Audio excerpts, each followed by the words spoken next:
Today I want to talk to you about aluminum tanks, in particularly an aluminum tank like this. It could be a TT500 tank, a Yamaha XT500 tank, any tank that could be aluminum that may have a graphic on the side. Could be your BSA tanks, could be your Triumph tanks. What am I going to be telling you about? Sometimes you just have a graphic on the side of the tank and it's not clear coated. In this case, it is clear coated. This tank in particular does have some scratches on it, which I'm going to have to sand anyway. So I'm going to show you how I go about taking off that graphic, breaking the clear in order to get it all sanded, really nice and smooth so you get a nice looking tank like this in the end. Let's get started. To begin with, I'm going to take some 180 grit sandpaper like this, and I'm going to begin to remove the graphic that's here. Yes, I could use paint stripper and strip the whole side of the tank and probably remove the graphic too. In fact, I'm certain I could, but I do have some nicks and scratches in here that I want to get out. It is going to take sanding to remove those. So I'm going to take a little bit more time to do it with the sandpaper. Also, if you have a tank at home that you wanted to sand that does not have clear coat on it, that does not have graphics on it, you'd be doing it the same way I'm doing it right here. Purpose of it, of course, is to break the clear. I can't get down through the sticker to remove it unless I get the clear coat removed. I've also put this tape along here just to kind of protect the paint. I wanted to show you how to do that. The paint on this tank is going to be repainted, but maybe the tank is, or your tank at home, the paint is good and you want to try and save that line. That's how you would do it. I'm concentrating on this area right here, right now, just so I could show you exactly where the clear has now broken through. I now have a little bit more access to the graphic, and I'll be able to peel it off in just a minute. And remember, this is only if you have clear over a graphic, not if you have a graphic that you can obviously peel off of a tank without any sanding. You'll be sanding afterward, if you have scratches and gouges that you're trying to get out. Now that I've got the sticker out of the way, well, you can see where the clear was all around it. And there were some nicks around that little sticker too.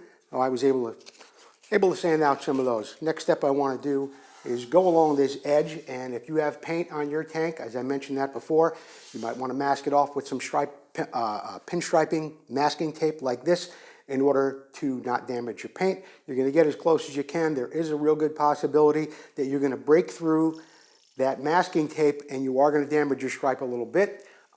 Be prepared that you might have to replace the stripe as well.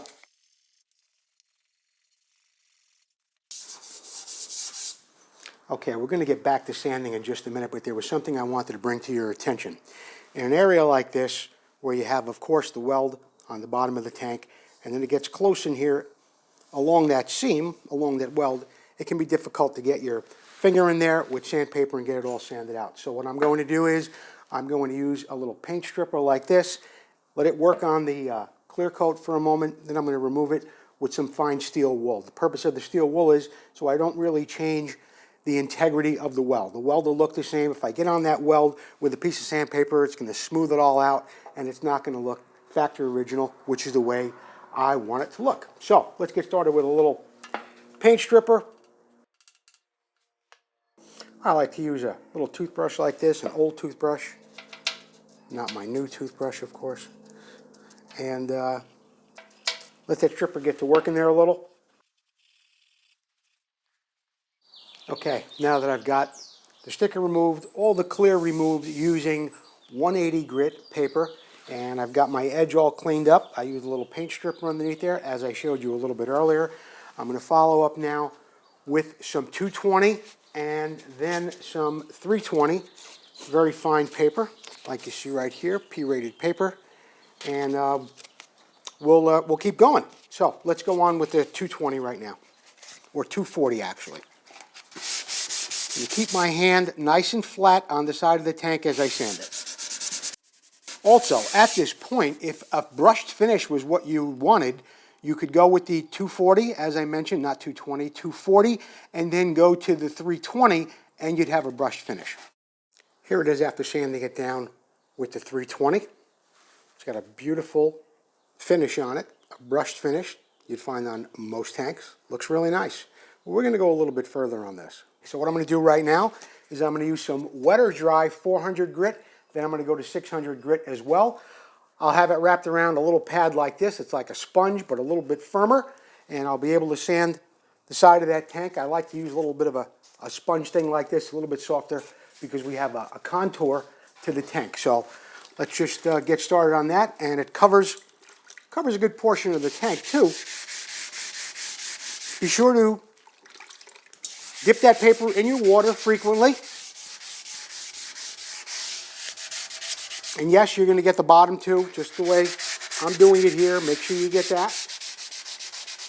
I'm going to continue on with this 400 grit paper for a couple of minutes here. Then I'm going to go on to the 600. Then I'm going to talk to you about polishing. Okay, we've got the tank all sanded down with 600 grit wet or dry sandpaper.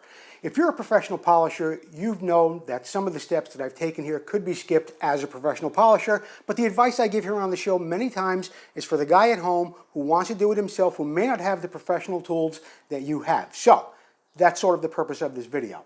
As I was saying, we went down to 600, and now we want to get this side to look like this side. How are we going to do that? We're going to take it out on the polishing wheel, and I'm going to give you a little brief tutorial on how to do that. Of course, before you polish, you got to remember, make sure you have safety glasses like I'm wearing right here, a good pair of gloves, and something else that everyone has in their artillery these days, of course, a good dust mask. Put it out to the polishing machine, and I'm going to give you a little idea of how we get that done.